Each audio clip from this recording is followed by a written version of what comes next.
Hi. What I'm going to teach you today is very easy to implement. You can implement it today, and very, very impacting when used in the right situations. It hinges on my last lesson about the interaction equilibrium and should be used when you are initially meeting a very high status person, a hedge fund manager, a famous musician in their element, and you need to come across as someone who's not supplicating the average Joe wanting something from them. It can also be used in the interaction when the seesaw has tilted a little bit against you. Say they're at 55 and you're at 45 and you're feeling they're starting to look at you in a little bit of a condescending way. Well, you can use this to snap the seesaw right back to 50-50 or even a little bit in your favor. Initially, when you meet someone, if you are seeking rapport, you're needing his approval, you're coming across as too validation seeking, it comes across as very low status. This gives off the nonverbal impression that you don't think that just being yourself or showing your true colors is enough to get this person interested or this person to like you or give you the time of day. It gives off all the wrong signs. This technique hinges when the person you're talking to shares an experience, a certain place they've been, or another commonality that you share with them. The tendency is for most people to immediately jump in and share your experience. Let them know, oh cool, I was at the same place, or I ate at that restaurant last week, I just got back traveling through Southeast Asia. That rapport seeking, when you say that, it immediately indicates you're looking to get in good with that person. By verbalizing the commonality that you share, it gives off the impression that you're looking for validation from them by saying, oh great, wasn't it cool, what'd you think of this, that was awesome. Now, the inverse of this lesson can be used when you're meeting someone who maybe is shy or uncomfortable. You can see they're stressed or not at ease. To set them at ease and show that you are seeking rapport and you're a very nice person, you can jump on that thread right away. So say they say, I just got back from Japan. You say, oh great, I was just in Japan 3 months ago.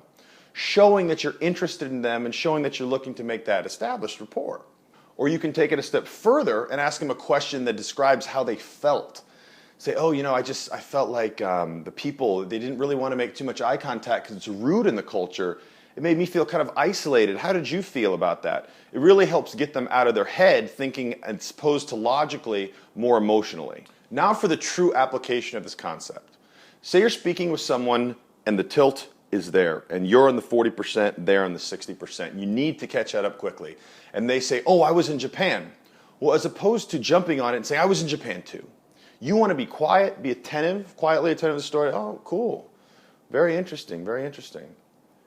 And then when they follow up with a question, which 90% of the times they will, have you ever been to Japan or have you ever been to Asia? And you say, oh yeah, I was in Japan, it was cool. Very uninterested in jumping on their thread and showing that you're looking for that rapport.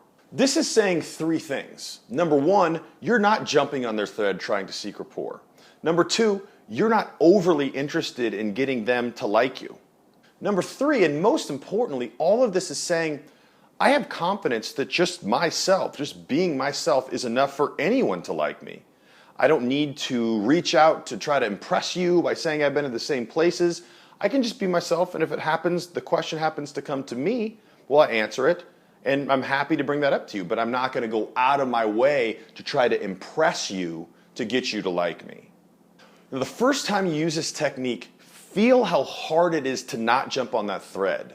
We're naturally wired to want to seek that rapport, want to get people to like us, and we think that's the way to do it intuitively, although it really is not the case. Feel inside how hard you want to share that story with them. But as opposed to jumping on that thread, sit back, be quiet and attentive, and just realize the sub-communication that you're giving off when you play your hand this way. As a side note, when you use this with someone of the opposite sex that you've just met, it's especially impacting because we're taught to cling on to anything we can when we're conversing with someone of the opposite sex to show we have similarities, to show, oh, we'd get along, look, I did this, you did this, how cool. It really works just the opposite, so keep that in mind.